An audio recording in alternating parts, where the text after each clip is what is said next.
Pensez que cette construction de briques et de broc a parcouru 384 000 km pour atterrir sur la Lune est tout simplement ridicule. L'alunissage est absolument faux. Le prétendu module lunaire, une chose est sûre, c'est qu'il est vraiment précis, car il n'y a aucun cratère d'explosion sous l'atterrisseur, alors qu'il y avait pourtant un moteur fusée massif. Et il n'y a pas non plus de poussière sur les patins. Donc, oui, très précis en effet. Mais pensez que cette construction de briques et de broc a parcouru 384 000 km pour atterrir sur la Lune est tout simplement ridicule.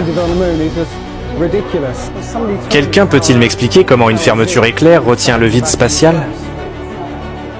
Je ne sais pas. Comment peut-on avoir des fermetures éclairs dans une combinaison spatiale? Parce qu'à l'intérieur, il y a une autre combinaison en caoutchouc qui forme une doublure hermétique. Celle que l'on voit n'est que la couche protectrice. Ah oui? Et puis il y a encore une autre couche de caoutchouc en dessous, parfaitement scellée. Comment le caoutchouc protège-t-il réellement des radiations? Cette couche extérieure le fait. Ah vraiment?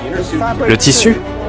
C'est une combinaison sur une autre, avec plusieurs couches. Celle-ci sert pour le refroidissement. Savez-vous combien de protection il faut contre les radiations en dehors de l'atmosphère terrestre?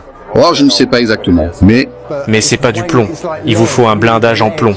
En réalité, presque tout ce que vous voyez autour de vous n'est pas ce qu'il paraît être. Ce ne sont que des histoires que l'on vous a racontées, et si vous les croyez, vous pouvez vivre toute votre vie en croyant à des histoires. Pensez par vous-même, plutôt que d'accepter aveuglément tout ce qu'on vous a appris.